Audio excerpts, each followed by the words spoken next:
Next, we have an ecological economist to talk to us about our changing systems and the need to change our systems. So I'm just going to quickly introduce Marc Buckley, a new friend, a new relationship, and a visionary who works with the United Nations and the World Economic Forum. Please join me in welcoming Marc.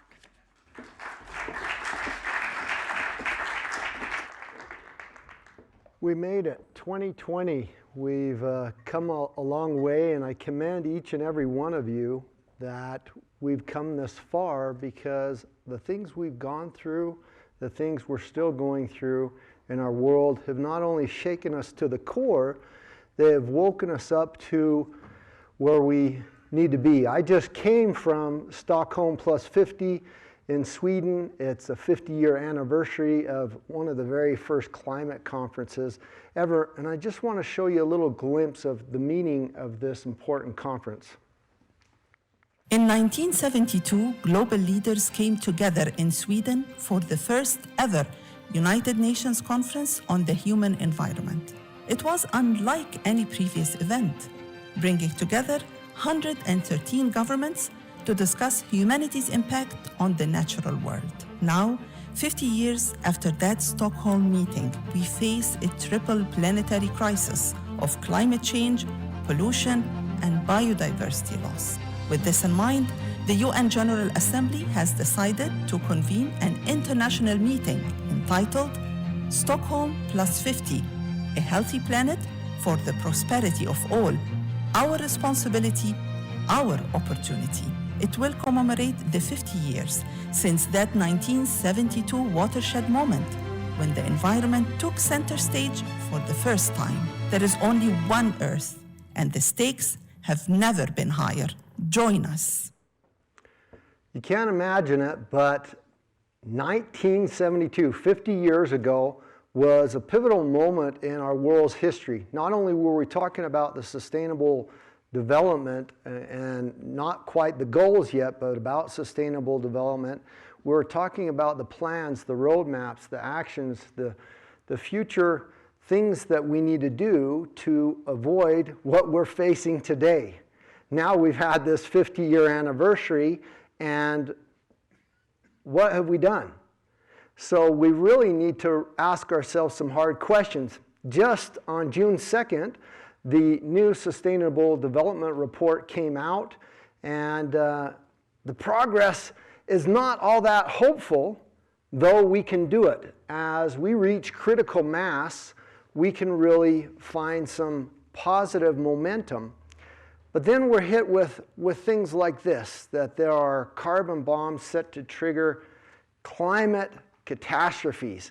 And we've heard from the previous speakers on stage today that there are all sorts of doom and gloom like this, but it's not enough to change policy. It's not enough to change enough humanity to actually do something.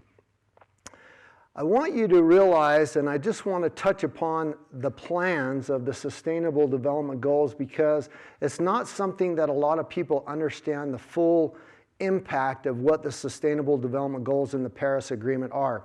This is how we were presented with the Sustainable Development Goals, laid out 1 to 17, very linear and lateral, very colorful.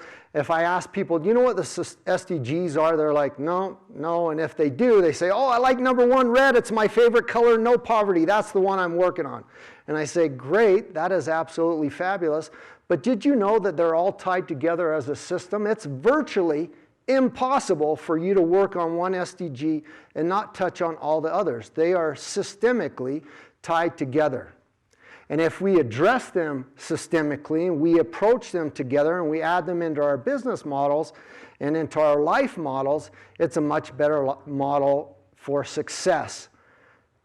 But I'm sorry, we presented them to you wrong, because this is why I wrote the Sustainable Development Goal Manifesto. Sorry, it's cut off here. I'm not going to read it for you. But I wanted to let you know that I wrote it for the United Nations for the simple fact that we don't have a vision or a feeling what it would feel like to live in a world that reached all the Sustainable Development Goals by December 2030.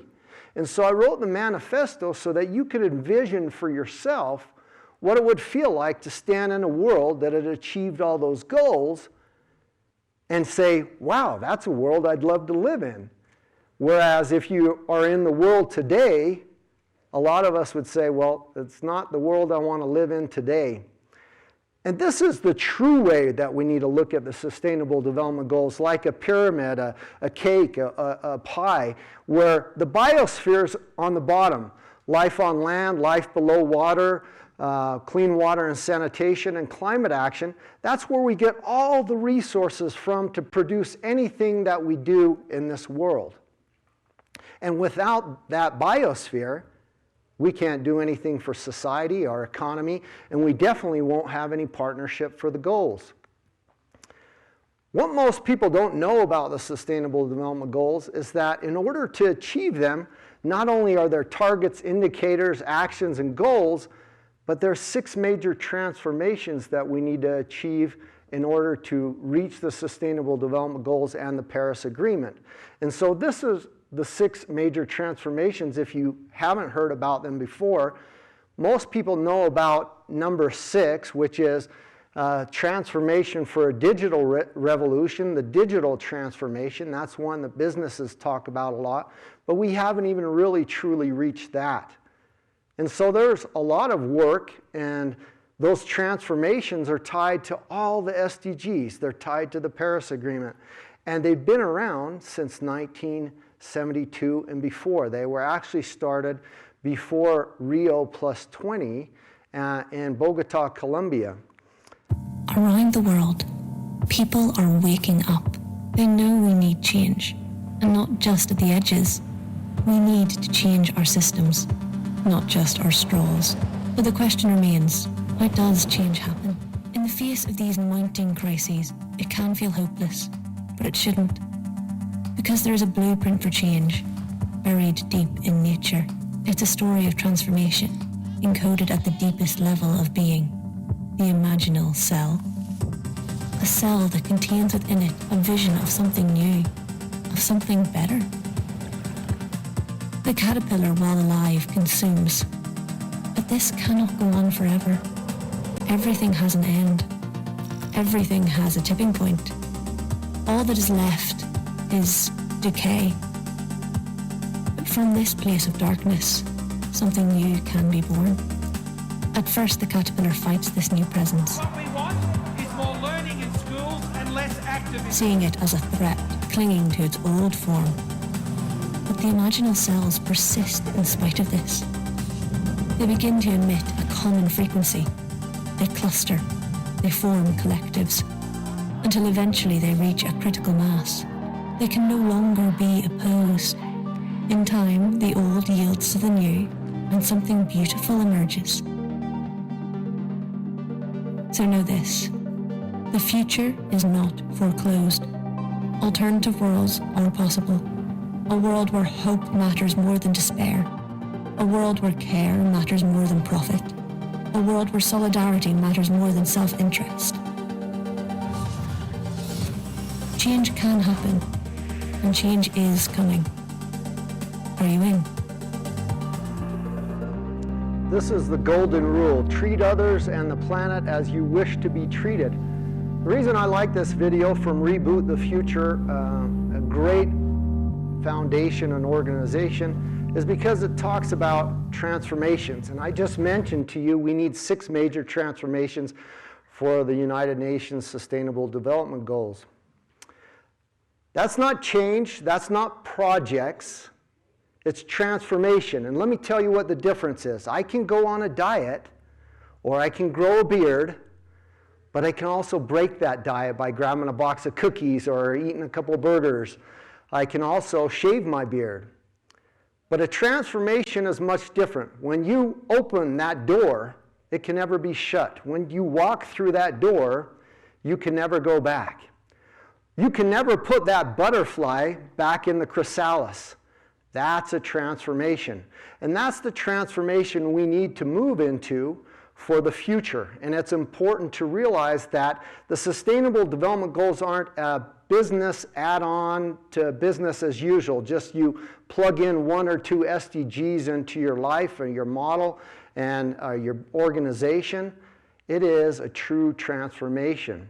We did not leave the Stone Age because we ran out of stones. We left the Stone Age because there are much better ways of doing things. Just so you know, there's a set of monies behind the SDGs, and that is 90 trillion US dollars. This comes from the UN website by December 2030 that we have to reach. That's about 6 trillion US dollars every single year had we began in 2015. And here's just some other websites and people that talk about that it's an annual 6 trillion US dollars. But I want to put that into perspective for you, and then I'm going to give you some big ray of hope. This left scenario is the high carbon scenario. It's 89 trillion US dollars, regardless by December 2030, that we will spend on a high carbon scenario. That means we wait until a building's dilapidated, we tear it down, we just build a new building as usual. But if we do the low carbon scenario, the sustainable development way, it's only about 94 trillion US dollars, which is only about $14 trillion more. The reason that's important, because the outcome is much more. Either way, that money is going to be spent. And I just came from COP26 in Glasgow, and on the first week, on Thursday, Mark Carney, Rishi Sunak, and the rest of the group in the plenaries committed private money's $130 trillion vow to put climate at the heart of finance and to support the SDGs. So the money's there, we can do it, but I also want to wrap up on the SDGs because it is an entirely new economic model, and most people don't understand that. But more important than that, it's the first time in human history 197 countries came together for the first time ever and agreed upon a roadmap, a plan of action to get humanity on the right side of history and save our planet from and keep us at 1.5 degrees of warming. That's the first ever global moonshot. That's the first ever global Earth shot. If you understand this is the first time in human history that ever humanity has come together and agreed upon anything. If you know anything about politics or delegates, it's the first time that they've ever agreed upon a roadmap, a plan of action for the future. And we have 8 years left to do it. We want to transition as humanity to the Symbiocene. And Jean said it so nicely in her talk about partnerships. We were led to believe in many times past that Darwin's natural selection, survival of the fittest is the way humanity works. It is absolutely not. The way our world works is a symbiotic Earth, is symbiosis. And that means in collaboration, in partnership, and cooperation, not in competition and survival of the fittest, only the strong survive, not natural selection. And so that's really where we want to go, but I want you to ask yourself these 3 questions. What is your why? And if you've ever heard of Simon Sinek, you'll know what a why is. And what does a world that works for everyone look like for you? Not for your boss, not for your president, but for you. What does a world that works for everyone look like for you? And the last one is, before this decade is out, I will do what? There are some new models in our world, and there's a statement that came from Kara Wisher of the New York Times. The world's first trillionaire will be a green tech entrepreneur. I kind of tend to disagree a little bit, but I want to give you an example. This is the second catalog image of our Earth. It's called the blue marble. And that blue marble is wonderful. It changed all humanity. But there's 2 questions or 2 reasons why I show this to you. Not to show you that we're on a world without nations and borders and divisions one of another, but this is our only home, and you're part of this planet. You weren't dropped off here on spaceship Idaho or Germany or USA. You crawled out of the primordial soup of this earth. You're made of star stuff. The basic elements in your body are the same elements in this earth, and so you're a steward and a part of this planet, a symbiotic planet. And the second reason is, how do we have this image? Had we not used the latest computing power, went to the moon, used the latest technology, computing power, and innovation, this image is sheer innovation. It gives us the heartbeat, the blood life of our planet every second of the day. It shows us everything we need to know of what's going on in our world. It is sheer innovation. And there are three pillars for life. And that is really, if you want to know or be sustainable and be around in the future, you have to know what economic models work and what don't work. Capitalism, extraction economies, they don't work. But you know what does work? Donut economics, circular economy, planetary boundaries, shared economy, platform economies. And so that's really what I wanted to talk to you today about, is different economic models and regenerative economies. And we're already out of time, so I'm going to ask you to please get with me and we'll talk about some of these many models. But the most important thing is to remember is in biological, ecological, and life models, 1 + 1 never equals 2. And that is a model that we can use and the exponential function to solve our problems for the future. Thank you.